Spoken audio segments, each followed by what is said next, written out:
here. Let's you. Oh, okay, got that. Okay, and select window screen. Be able to speak uh, to everyone about what does an entomologist actually do at an art gallery, which when I first applied for the position, I kind of did not know what what an entomologist does at an art gallery.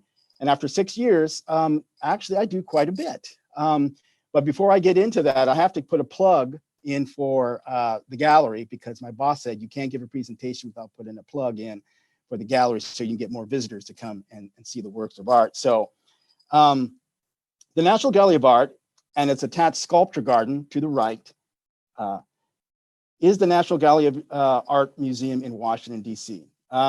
It was privately established in 1937 for the American people by a joint resolution of the United States Congress. Pittsburgh native Andrew Mellon, this man wore many hats. He was a banker, a businessman, industrialist, philanthropist, politician, and he was an avid art collector. He donated a lot of the art collection and a lot of the funding for the construction of the gallery itself. We are open to the public. We are free, and we are open from 10 a.m. to 5 p.m. Monday through Sunday. So please feel free to come down and see. You'll spend hours here, and you'll never want to leave. Currently, right now, the gallery is composed of the West Building, the East Building, and the Sculpture Garden. You can see in the pictures to the left, that's the East Building. It's sort of that box-shaped building. And then, of course, in the center is the main West Building. And then the Sculpture Garden is to the right. We have a storage facility and a warehouse where we keep a lot of art, and a lot of the shipping goes to and from the warehouse into the gallery. It's about 1.2 million square feet, and we have a collection of paintings, drawings, prints, photographs, sculpture, medals, and decorative art traces. The development of the Western art, from the Western art to the Middle Ages to the present, including the only painting by Leonardo da Vinci in the Americas is here at the gallery. And the gallery boasts about 145,000 works of art, which includes, of course, Van Gogh, Monet, Rembrandt, Degas. And that's just scratching the surface of the artists that are here at the gallery. So that's my plug. So like I probably expect to see you guys down here and stop by and say hello. Pest at the gallery. I never realized the pest and the drama that we have here at the National Gallery of Art. These are just to name a few of some of the pests that I deal with on a day-to-day basis. Our daily operations is just basically trying to battle these pests.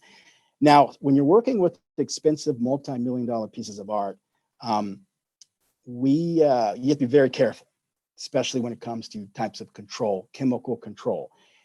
We are very strict and very restricted on the types of chemicals that we use here at the gallery. So integrated pest management, that's our buzzword. That's the word that, that's our Bible, I guess you could say, for pest control. We try to use common sense, holistic approaches to controlling pests. Pesticides are a last ditch effort, and they're not used inside the gallery, with the exception of a few restricted areas. So our main mission, of course, is to protect the art, not just from pests, but from ourselves as well, and what we're actually trying to place here into the gallery. This is just our top 6. I should probably do a top 10, but I only have an hour or less than an hour to speak to you. So I kind of broke it down to our top 6 pests that affect the gallery. Starting off with the wood boring pests, birds, rodents, paper, cloth, and pantry insects, mosquitoes, and filth flies. We'll get into each one of these in detail as we go through the presentation. Powder post, wood boring insects. Powder post beetles are probably our biggest nemesis of all. These little guys, they love the frames. Some of the frames we have are 400 or 500 years old. There's a lot of powder post beetle damage on a lot of these frames that are 300 or 400 years old, which is actually kind of unique in itself that, we keep the frames because some of these frames are incredibly expensive. They're probably almost as expensive as the actual art itself. So we don't just toss the frames. We see damage. Usually it's old damage, so we just let it go. Our main, of course, mission is to check for new damage. Powder post beetles can be very destructive, especially if they start to dig. The larvae start to dig out and they bury into the painting itself. So it's a big deal when we have live powder post beetles coming out of wooden frames. So these are some of the control methods we do to try to combat them. Of course, Lictidae, that's just one of the several species within the genus that we work with. There's several like Bostrichidae, and there's a couple of other families that we are concerned with. But this particular family is probably our biggest issue because it's aggressive, and as you can see to the right, the damage it can do. These holes are like almost perfectly round holes too. Powder post beetle damage is pretty easy to spot because of the types of holes that they make. Freezing. The first thing we do, of course, is if we see powder post beetle damage, we remove the painting. We take the frame, we wrap the frame up in thick, heavy plastic, and then we place it into our Connex type freezers. We've got a minus 30. Let me just get back to my page here. We have a minus 30 and a minus 20. The minus 20 we put in for about 2 weeks, freeze it for 2 weeks, and then we take it out, reevaluate it, check to make sure that everything in there has been killed. Then, of course, we quarantine it, and then when it makes if it passes the inspection, then we go ahead and put the painting back in and then redisplay it. For the minus 30, we keep it for 10 days, and we do the same procedure over and over again. And then, of course, to quarantine, it's wrapped and it's isolated from anything else. And it just sits there until time is becoming, and usually it goes past 14 days because we do have a lot of frames in there, but we have a pretty good rotation where we know and we mark the dates when it goes in, because you don't want to keep the frames in there too long because actually intense freezing can cause damage to the frame. So the 10 and 14 days is kind of what our standard that we go with, and it's been very successful so far. But we've just recently had a powder post beetle issue in the warehouse where we had to wrap a lot of frames, and we also do like wooden pedestals. Anything that's made out of wood that we use at the gallery itself is usually frozen. Not to mention, we always inspect paintings from other galleries. We have a lot of loans. We have a loan system from other galleries across the world. So we inspect those, and we may have to freeze some of their stuff as well. We always let them know, hey, listen, we just found some insect activity in your frames, in your artwork. We're going to have to freeze it. So usually most galleries are pretty good about, we have a really good collaboration with a lot of galleries across the world. And everyone pretty much is on the same sheet of music as far as how to control powder post beetles and other wood-boring pests. Birds. This was kind of a weird story because when I came to the gallery, I went down to the loading dock and there were birds everywhere. They were nesting. They had birds. They were like 40-some nests all in the loading dock. And it was weird because it was like they just accepted it. It's like, I said, what's up with these birds? He says, oh, they just, they nest in here. And I'm like, okay. Well, birds can be kind of nasty, So people got so accustomed to the birds, they didn't even think about what kind of damage these birds could do, especially if they get into the gallery. But they found that the as you can see, that one bird in the middle, that sparrow, those are spikes. Those are basically for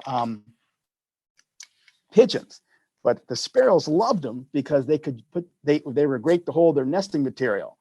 So it's like, we're even adding more to the problem by giving the sparrows some more support for their nesting. So it was getting pretty bad, and not to mention the noise factor was brutal. You couldn't even have a conversation because the chirping was so loud, it was deafening. And I said, okay, that's enough. That's enough. So, however, the birds pose a potential health threat, just straight up, with the respiratory diseases, some of the things that they can carry, not to mention any type of dermatological type disease threats and this is more of a public health thing. As you can see there, that the birds, over time, the excrement has just accumulated over the years, not to mention, some of the ectoparasites that they carry as well. And here's the best part. Birds had periodically got into the gallery. Birds defecate all the time, indiscriminately. So our biggest concern, of course, is imagine if one of the Rembrandts or the Van Goghs get bird poop on it. It is quite the show when a bird gets in the gallery, because you can't get that bird out of there. We have huge, high ceilings, and the birds just sit up there and mock you as they defecate all over the place. So I said something had to be done. We've got to do something with these birds because, it's just a public health hazard. It's a possible damage to the art. It just something has to be done. So we initiated our bird netting project. Bottom line, there are no birds allowed inside the loading dock or the parking garage. That we just basically said no birds allowed. So what we did was we first initiated bird netting throughout the entire loading dock. All the piping where the birds would nest were covered, sealed with tight bird netting around the perimeter, so the birds couldn't get in. And then we talked to our bird guy, and he said, well, let's try these optical repellent discs. They have a citronella sort of smell. I'm like, do they work? He goes, you know what? They've been very effective. I said, tell you what, we'll do a trial. So as you can see at the top left, there, these little round discs that we put up there, and they were evenly spaced throughout the entire loading dock. These emit a citronella citrus sort of odor. And I tell you, that is an excellent repellent, because the birds did not like the smell. And if they touched it, they didn't like the touch on their feet. So that actually, that really repelled them. And to date, we have no birds in the gallery. This has been an incredibly effective control without using any pesticides or any other type of harmful agents that, of course, would hurt the birds. And because our main mission is just to evict the birds. We don't want to hurt the birds. So this was an incredible, effective control method to keep the birds out. And, we monitor it and make sure that the netting is always tight. We always watch birds. The first year when we put the netting up, the birds wanted to come back. They come back every year, and they were working that net to try to get in there. And some of them managed to get into the net. So, and then they couldn't get out, and then they died. So, we had to come back and retighten the net. So every year we come back and we do a revisit the net to make sure it's secure. But it's been really, really good keeping the birds out. And we've had no incidents of birds inside the gallery in 2 years. So that, I can go do other important things. So rats. Washington, D.C. is the number 4 rattiest city in the United States. I think we're like number 12 in the world. So, we're in the top 15, of rats. So a lot of people, once again, it's like, oh, we have rats. What's the big deal? That's just that's the way it is. I said, well, no, that's not the way it is. We have to be able to control the rats. We have a beautiful sculpture garden. And when I got there, they had events at the sculpture garden. beautiful, fun. Bands would come in. We called it Evenings on the Edge at the sculpture garden. It was great, but the rats were everywhere. And that was bad PR because people would come in, they'd sit down and listen to music, then rats would come out. That would basically chase the people off. And it got to the point where it's like, we got to do something with these rats. What are we going to do? Bottom line is, why is the entire city so ratty? It's because inadequate garbage and garbage pickup. You know, rats are mostly nocturnal. That's when they do their feeding. That's when they're most active. They pick up the garbage during the day in the morning. So basically that garbage is sitting out in garbage bags easily to be, you know, ripped apart by rats overnight. So by the morning, the damage is already done. The rats have fed, they've done their thing, and they're gone. And so the city has a problem. They've got to be able to figure out how to pick up their garbage in the evening to try to reduce the rat populations. Vegetation, especially in our sculpture garden, we have thick, heavy, grassy-like vegetation, which is beautiful. Do not get me wrong, it is beautiful. It's scenic. However, it's incredible cover and concealment for rats. So you can't even see the rat holes because of the vegetation. So when I first got here, we did a lot of routine inspections, and I almost actually sprained my ankle in a rat hole because I didn't even see it because the vegetation was so thick. So we're working with horticulture folks here and trying to figure out what kind of vegetation can we use that still looks great, but gives us a chance to be able to find these rat holes. And also too, they cut a lot of the grasses down in the fall, which gives us opportunity to go ahead and treat some of these holes so we can see the holes now. So we've got a good collaboration with horticulture. They let us know where the rat holes are. They let us know, hey, we're going to cut this vegetation down. You guys want to come out? So it took a couple of years for us to get a good rapport with horticulture folks, because I think the horticulture folks always felt that they were being attacked by the leadership, saying, your vegetation is causing rat problems. I'm like, well, let's work together and be able to control that.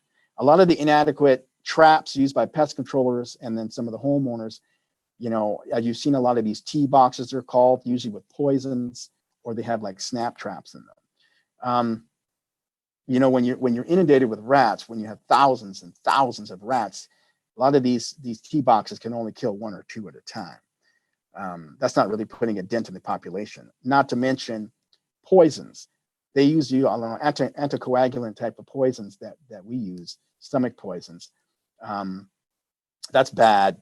That's just bad business. When you have dead rats flopping around at the gallery, I could see that on TikTok, Instagram. NGA is poisoning rats. So that would be how can I say, that's bad PR. So my leadership said, no poisons. You will not poison these rats. I'm like, well, okay, we'll chop that out of the equation and control. And then, of course, rats are highly adaptable. They're resilient and they multiply quickly.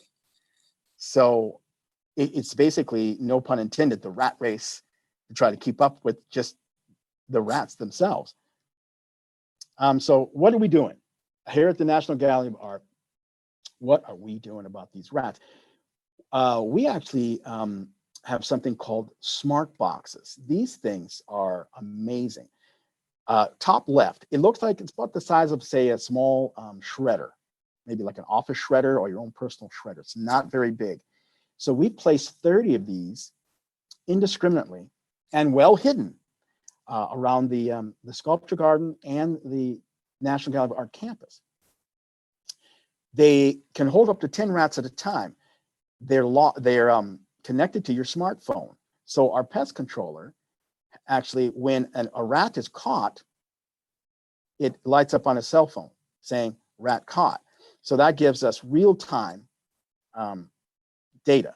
These things will have an electric shock. So the rat will enter, it shocks the rat, then a conveyor belt will lift it and put it in a reservoir.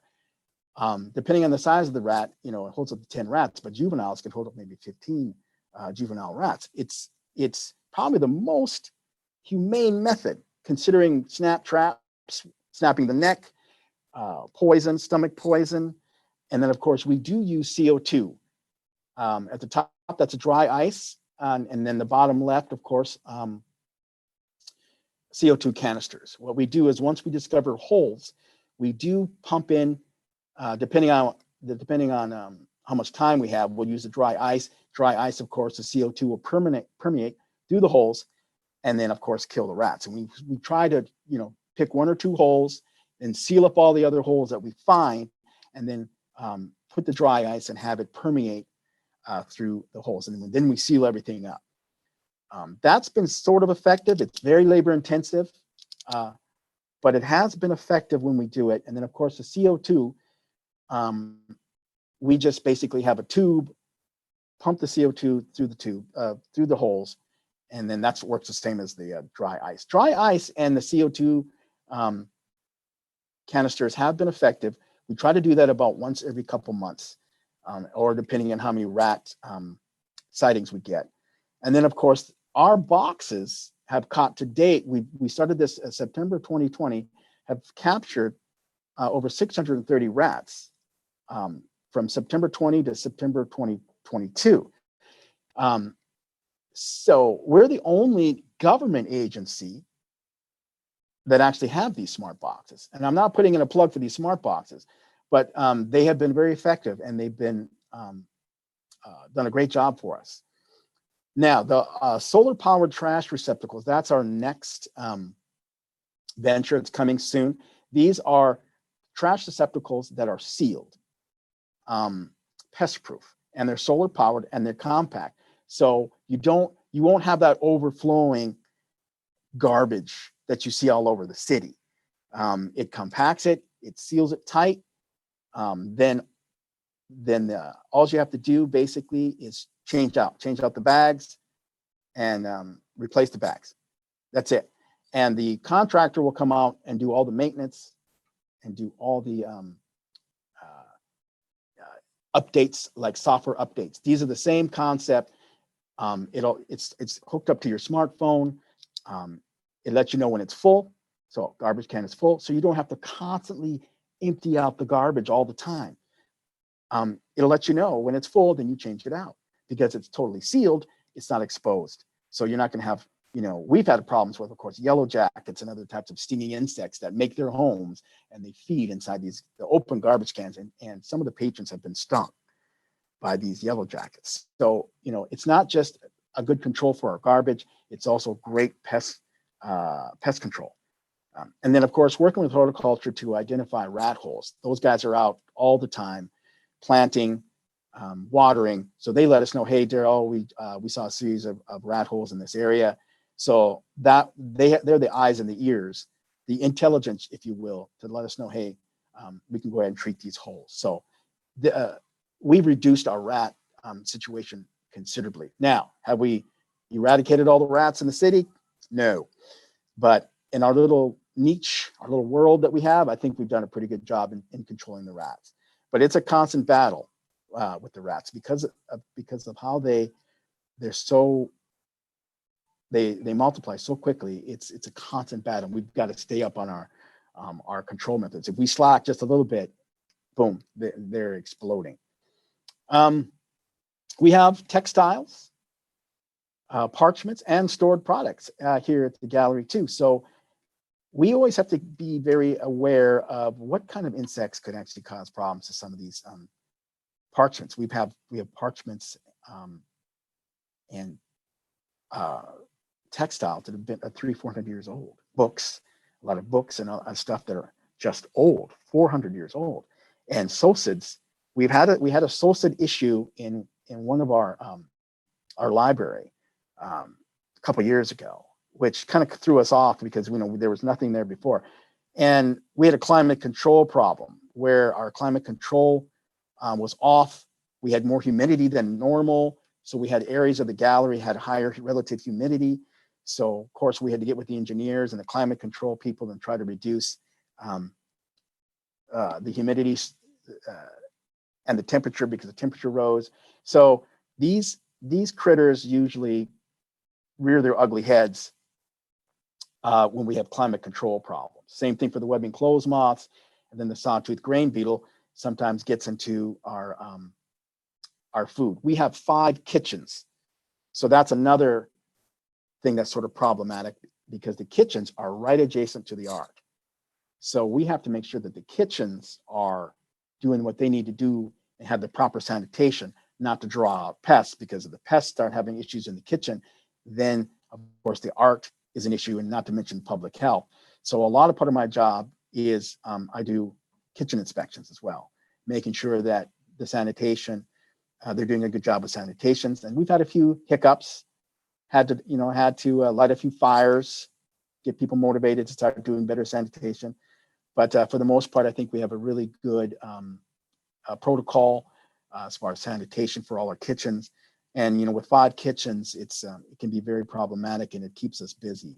Since there's only 2 of us, me and my assistant, as part of the pest, the actual on-site pest prevention, 5 days a week, it does keep us pretty busy, just for basic monitoring. Yes, and also we do mosquito surveillance here at the gallery. The good news is that we've had a really good relationship with the Department of Health and their mosquito surveillance.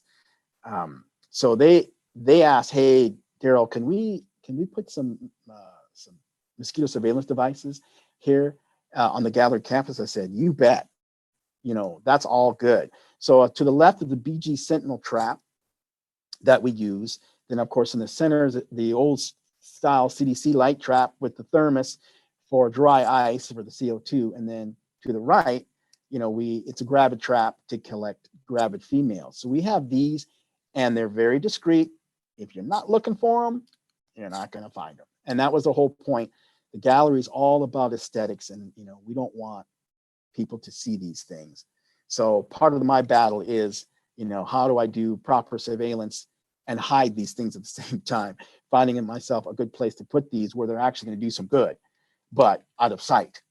So I have a really good rapport with the Department of Health folks, and they'll run analysis on the mosquitoes, and then they'll let us know if we have any positive pools of mosquitoes, and then they test West Nile, dengue, Zika, some of the encephalitis, triple E, and I think a couple others, and they try to keep us informed on what's going on. We've had a couple of positive pools in some areas, but nothing that's been too over the top. What we really concentrate, of course, is the larvicide. We don't fumigate. We don't do any pesticide spray here, unless, of course, it's some type of public health thing that the city has said we have to do fumigation because of the public health, and the city has declared it a public health issue. That being said, we use what we call mosquito bits and mosquito dunks, and we have a lot of catch basins, storm drains, catch basins on the gallery, and you don't see them. You have to do a lot of walking around to find a lot of areas that catch water. So that keeps us busy as far as especially during the mosquito season. And then with Hurricane Ian, and I'm sure with other hurricanes coming, the mosquito season will last well into November. We've had mosquitoes late November past Thanksgiving. We have mosquito issues. So we basically larvicide between April and November to keep those mosquito counts down. And for the most part, we've done a really, really good job. We also offer mosquito repellent for all the NGA employees that work outside. Our horticulturalists, we have our maintenance people sometimes outside. Then, of course, our security guards are outside too. So we offer, I basically had a meeting with them the other day. I said, whatever you guys want for repellent, if it meets, the proper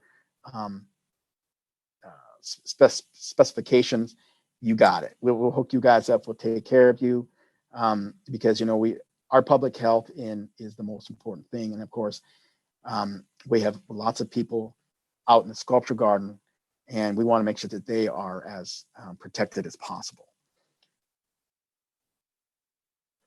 Flies. Flies, and this is when I'm talking about our kitchens.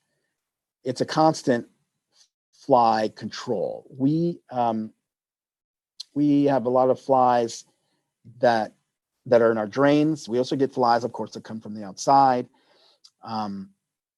So our job basically is to try to identify what kind of flies we're dealing with, and then that'll help us try to identify the source, and then of course treat the source. We do a lot of light trapping here with, I know I'll get to the next slide, and then of course our routine dumpster cleaning. We work with the contractors that do our dumpsters to power wash these dumpsters so they don't produce fly habitats. We do a lot of monitoring and inspecting of the drains and other surrounding areas that could possibly harbor flies. And then, of course, reducing possible fly habitats as we see them. That keeps us busy, especially during the summer months, spring and summer months. So what we've been doing is using these decorative fly traps. Like I mentioned before, we can't just put up any old fly trap. We have to make sure it's aesthetically pleasing, that we can have it out in the lobby and have it in the kitchens, so that it is looks great, but still does its job. So we've come up with these two traps, and we're always looking for different types of traps and always different types of innovations that we're doing. But the top one, the Aura Light trap, we use that one out amongst the folks. I'm sure many of you have seen different types of light traps when you go out to eat in restaurants, and you go, oh, that's a very nice looking fly trap. Or our main mission, of course, most of you are entomologists or into the insect knowledge, but most people don't even know what they are. And that's the whole point. We don't know what they are. They're doing their job and nobody even knows what they are. Easy to maintain, easy to change. The one on the bottom, of course, are Lure Light Pro.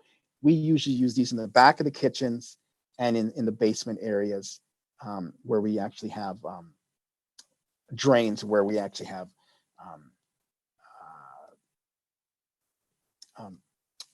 beer and wine. And then sometimes they dump the beer and wine down the drains. And I'm like, guys, if you're going to dump the excess beer and wine down the drain, please flush it.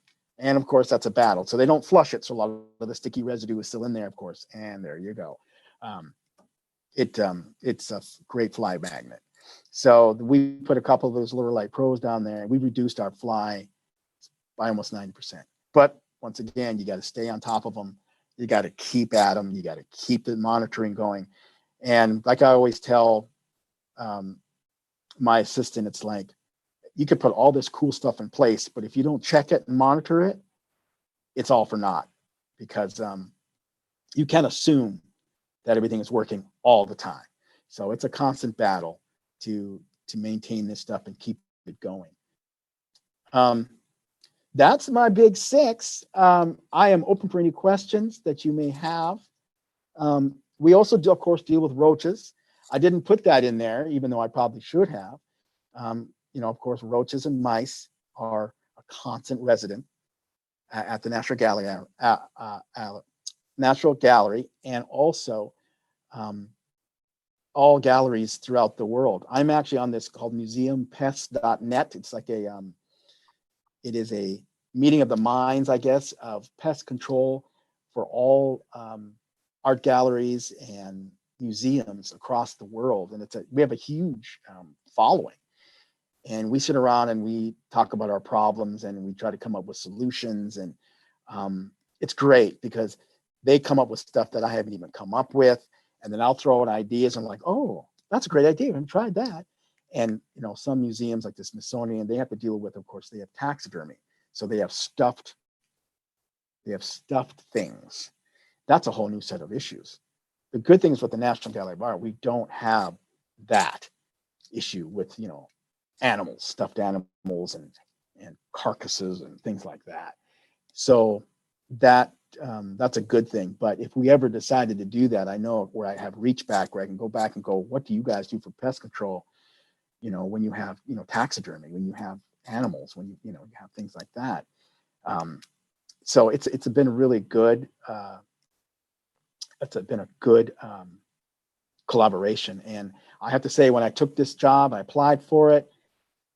I really didn't know what does an entomologist do? So I had to really do some research. So when I did my interview, they asked me, so what do you think an entomologist does?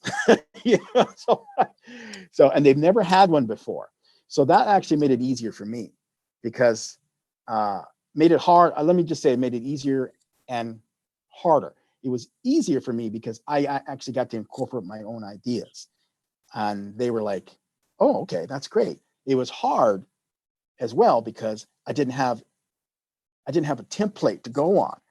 I didn't have a predecessor with a continuity folder that would help me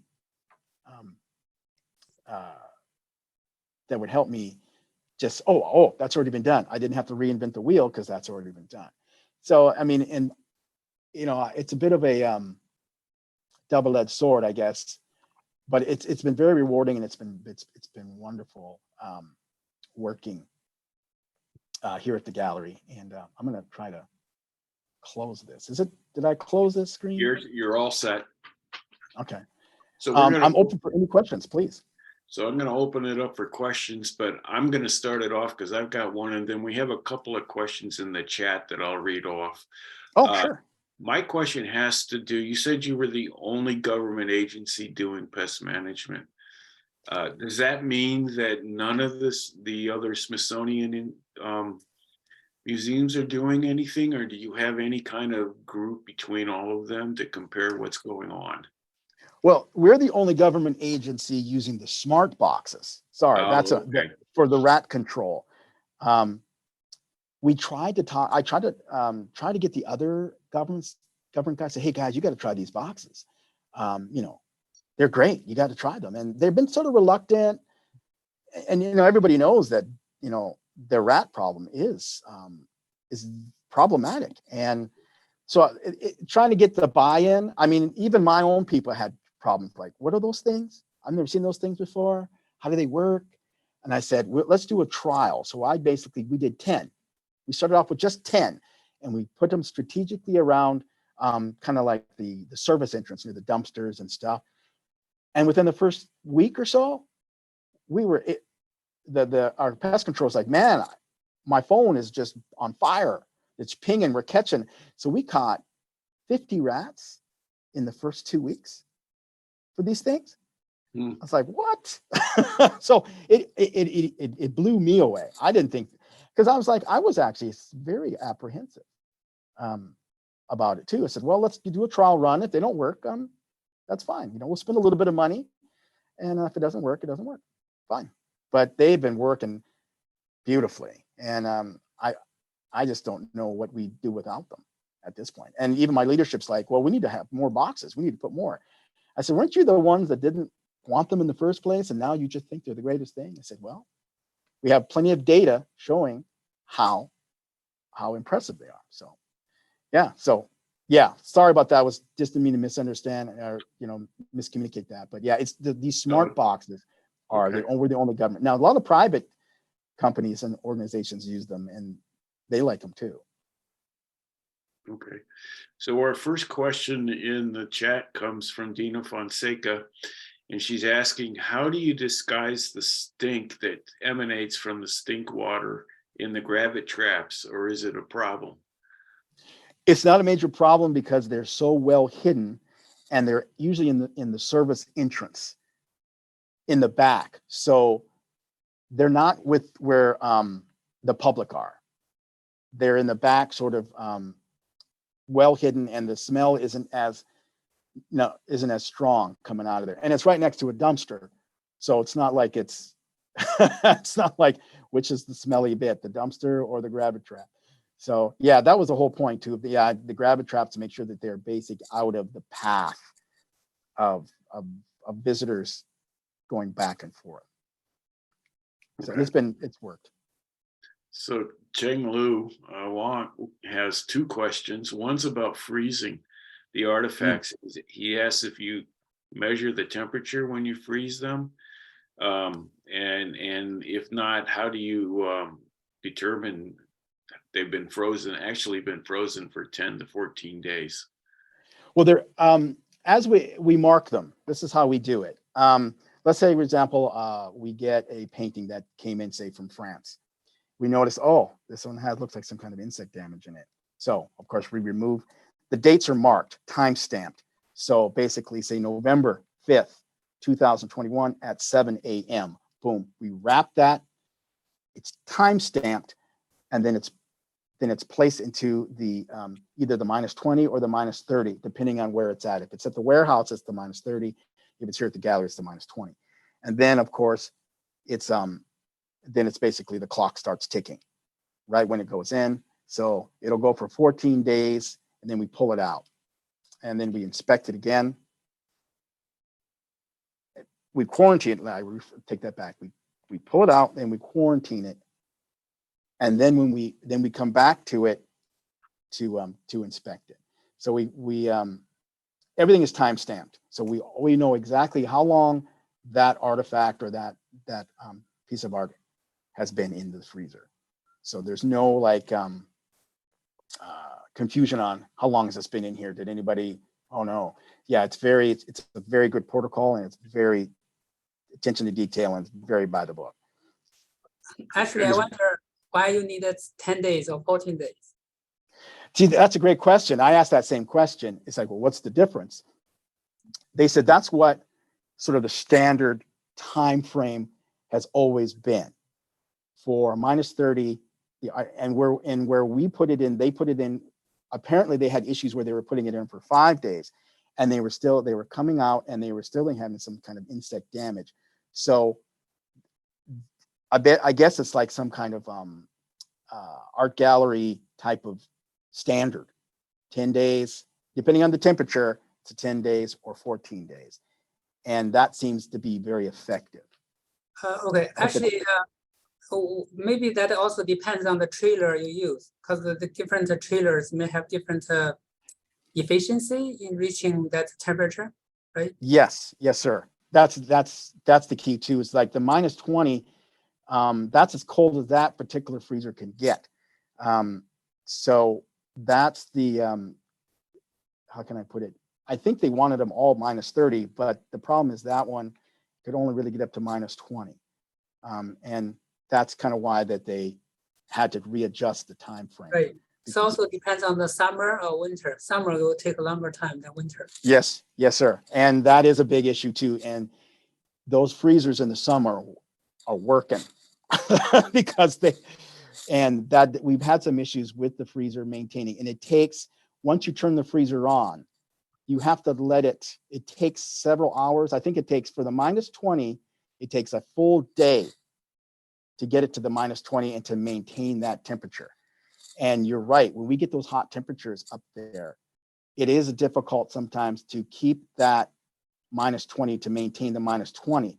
And if we're having problems with the -20, sometimes they'll ship it to the -30, because the -30 is inside of the warehouse. It's not on the outside, it's inside the warehouse. So it's not, the temperatures aren't as hot, but the -20 is outside.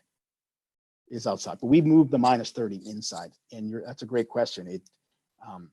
It maintains the temperature better when it's on the inside, but we do battle the elements on the outside, definitely. So Cheng-Lu, why don't you go ahead and ask your second one? Okay, second question is about the birds. Mm-hmm. How do you know how long the citronella repellent can last?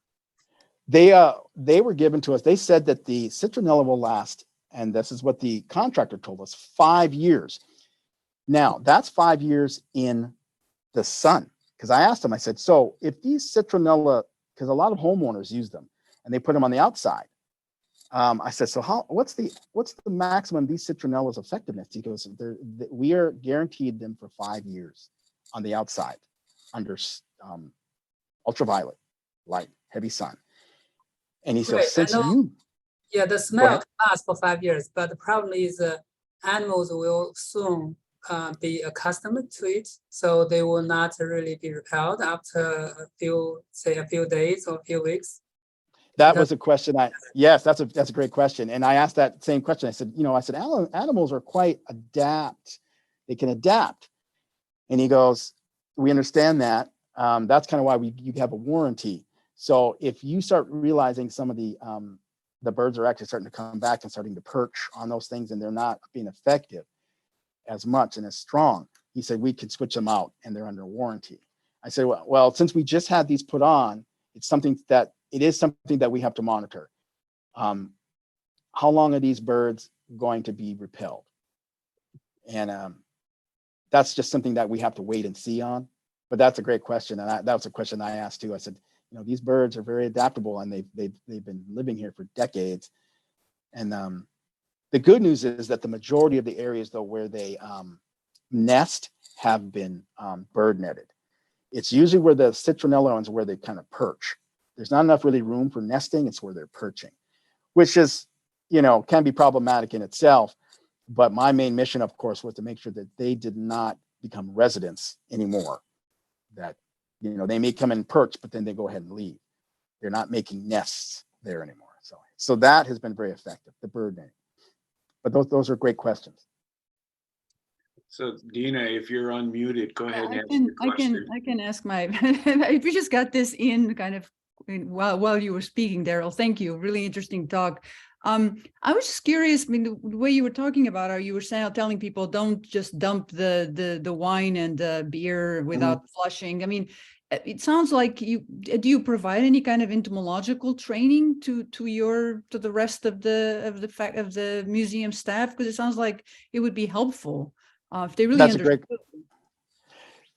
That's a great question. And we do have classes that are set up for especially incoming new folks that come in. We have classes set up. And I'm going to be honest with you.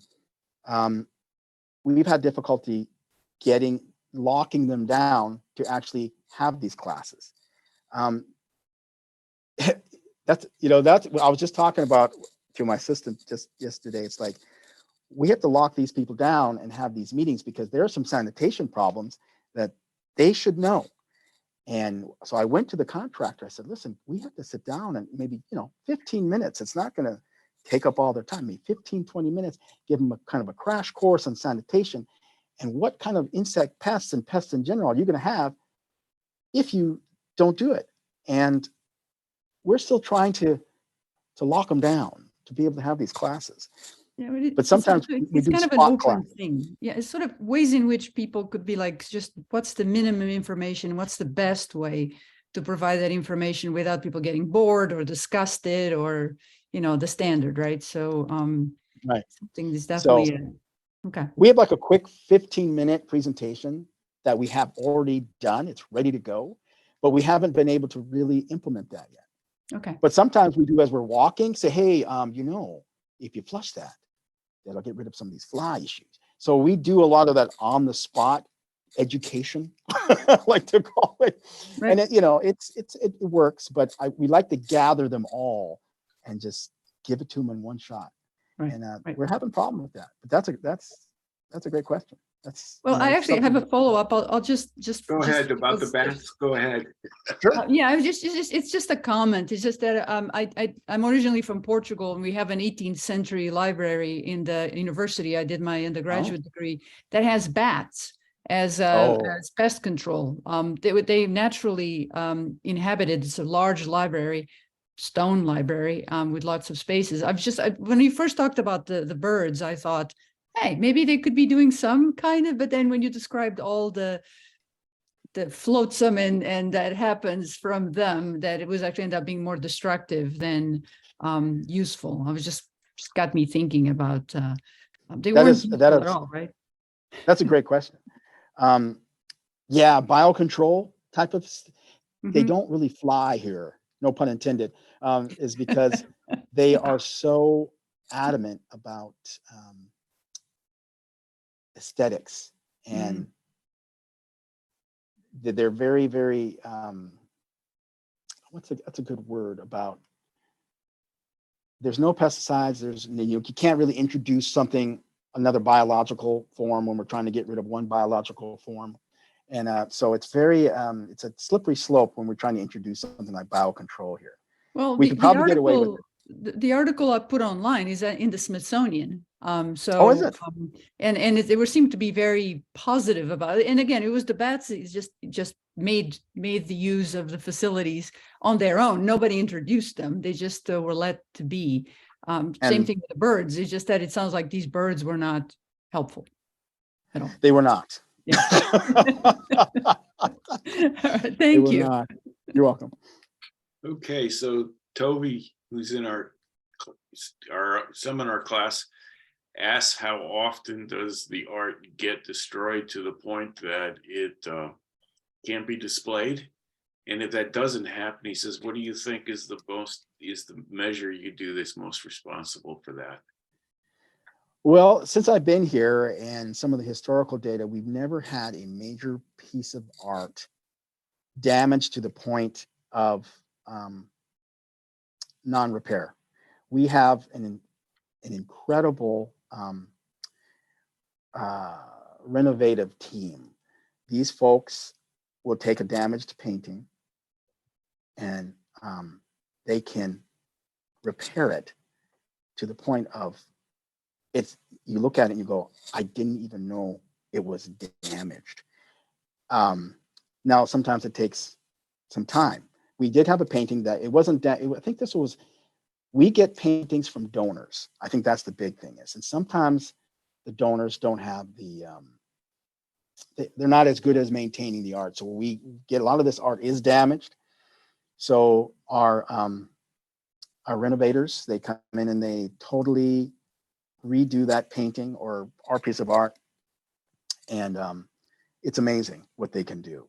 And that's actually, I would love to, I actually conduct tours where we actually go behind the scenes and you can see how they can take a painting that's been poorly damaged. A lot of art collectors and art dealers that donate have a lot of damaged art, especially with smoke and with sunlight, UV.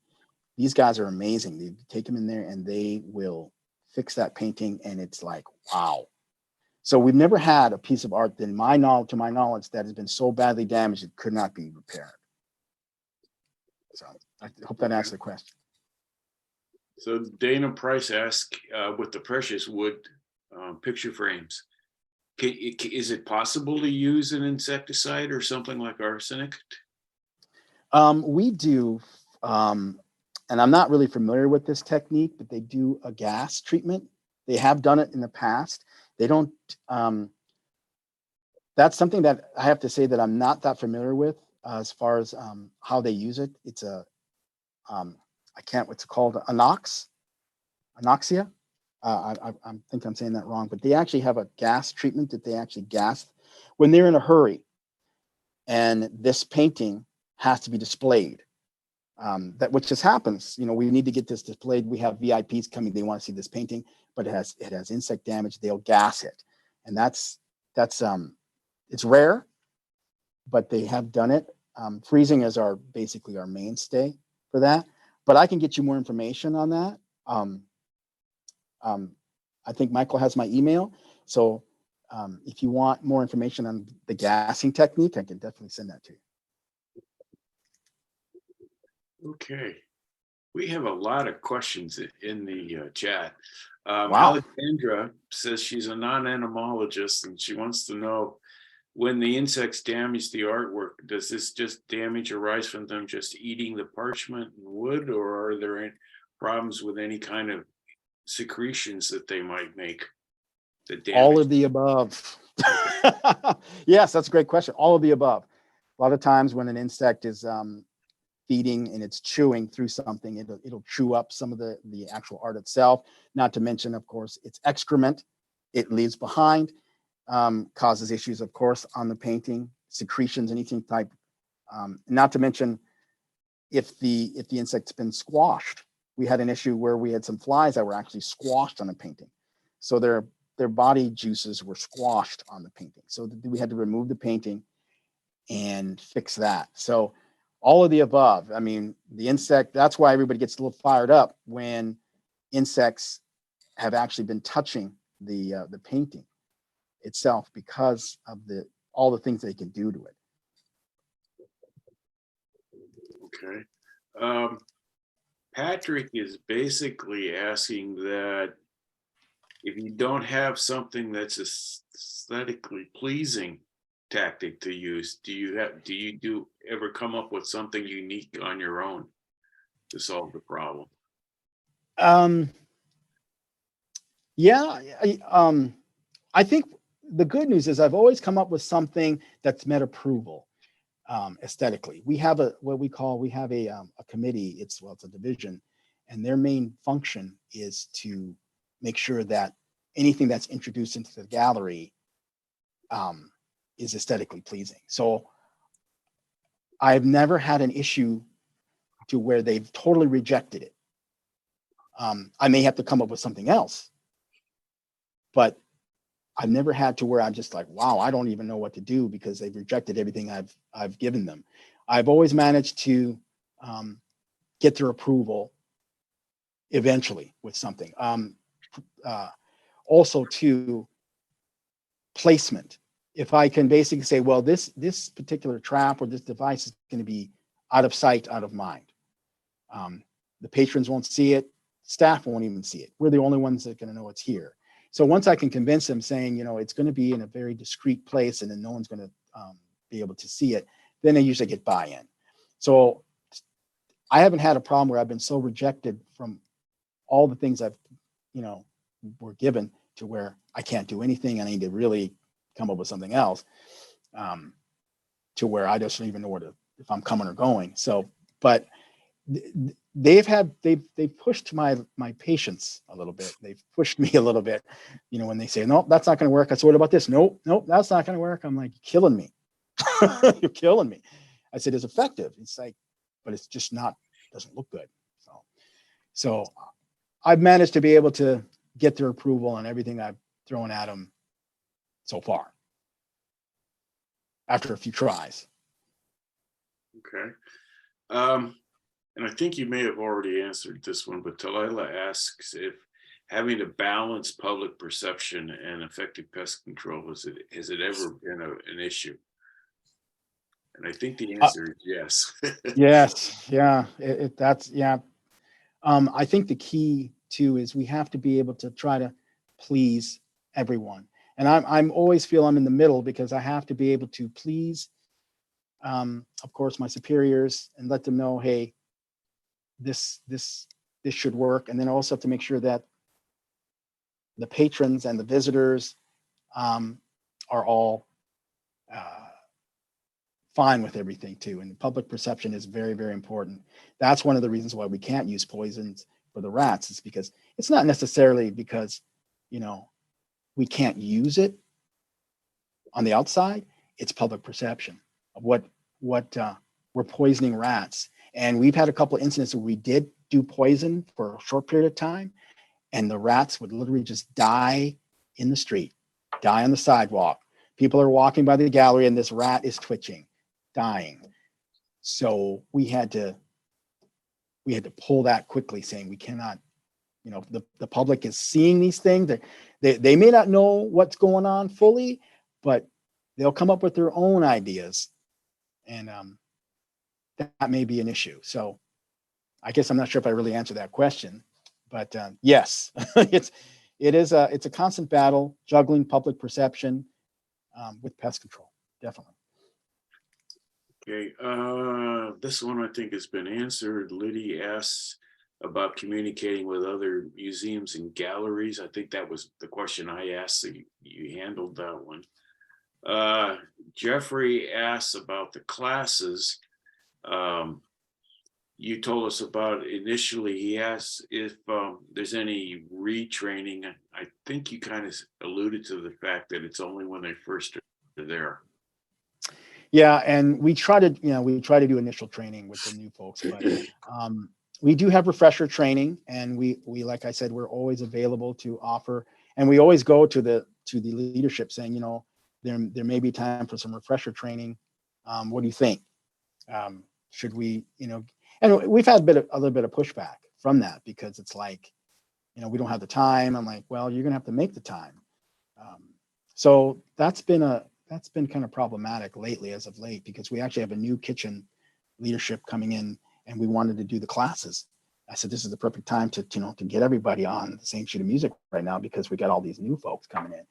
And it's been, we're trying to get ourselves situated. We're trying to get ourselves, I'm like, yeah, but you need to make time for this. So it's politics. I'm working it. We're trying to get it in there because I think it's very, it'll just help everybody in the long run. Well, and it also helps them at home. So it's not just in the museum, right? So if we could Agreed. just make that message, it's kind of what we're trying to do as teachers here, is trying to convince everybody that entomology is necessary for everybody. Education. Yeah. Yes, ma'am. Yep. Yes, ma'am. Thank you. That's what we try to do. I mean, I'm part of my job is education here. I do consulting.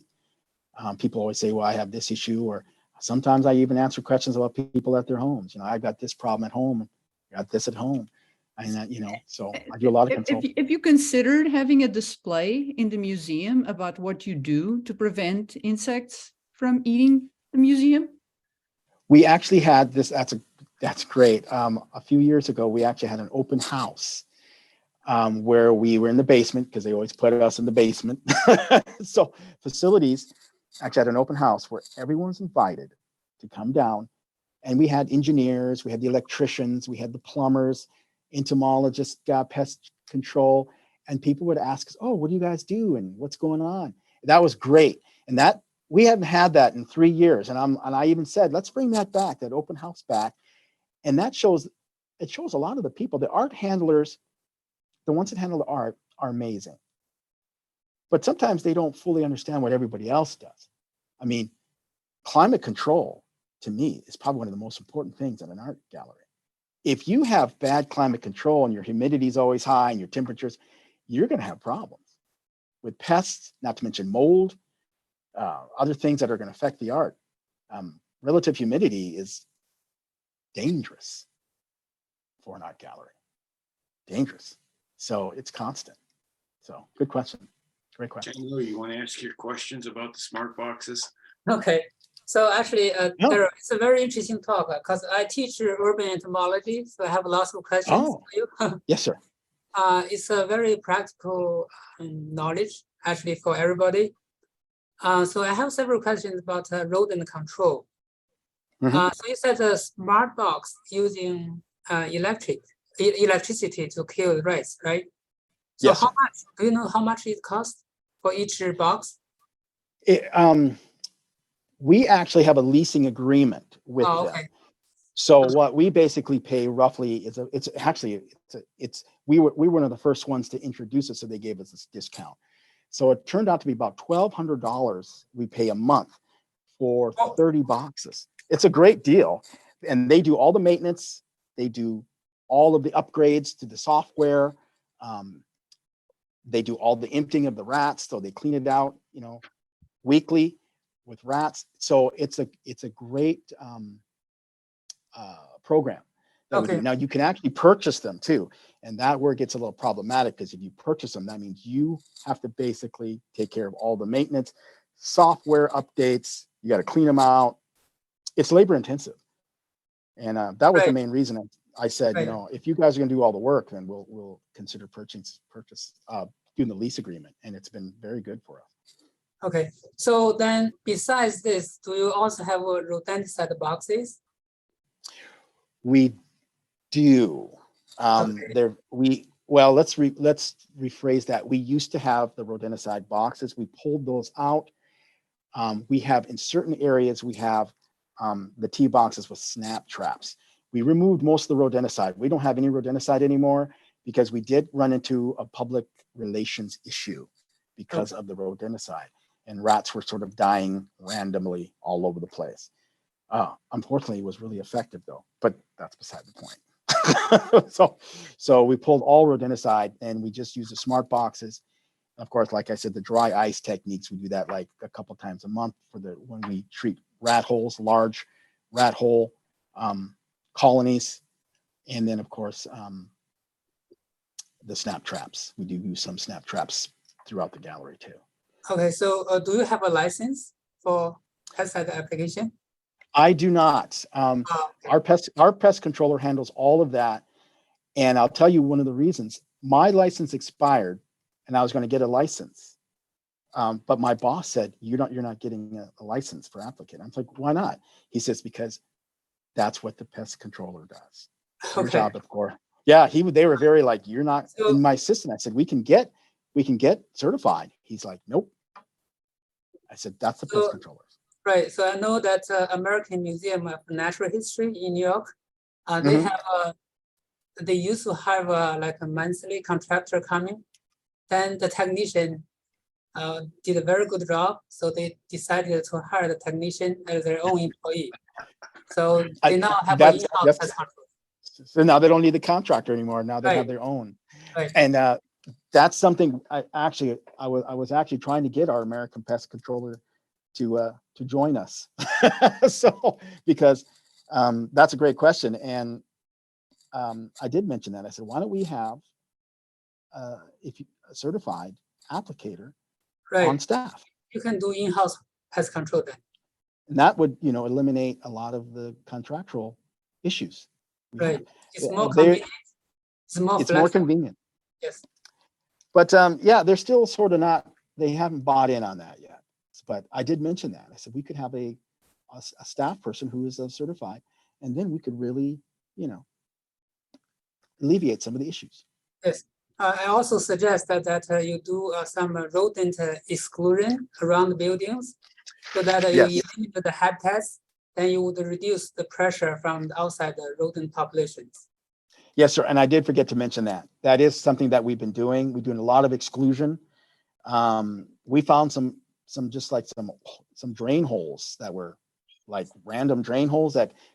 So we did a lot of screening, blocking, exclusion all around. We keep finding something new. Like, oh, there's another one that we missed. I mean, we keep forgetting this building was built in 1937, and there are a lot of little nooks and crannies that we still finding and sealing up. So thank you for that. Yeah, that's actually part of our routine monitoring as well is exclusion. Okay, we've passed the noon hour, so I think we'll move to the class phase of this morning. So for those of you not involved with the class, if you want to leave, please do. Mike, if you want to stay on long enough to say anything to Darryl, go ahead. And Darryl, Yeah, I just want to say thank you so much for coming and doing this, Darryl. This was a great talk that covered a lot of things, and I'm glad that there were a lot of questions for you. That was great. Yeah. Yes, I'm glad you were able to come and share your knowledge and experience with us, and thank you again. Oh, thank you for inviting me, Michael. That was awesome. Thank you. And if anybody has any questions, Michael has my email. So if you come up with questions, just float them my way. Definitely. I am willing to answer. No problem. So thank you for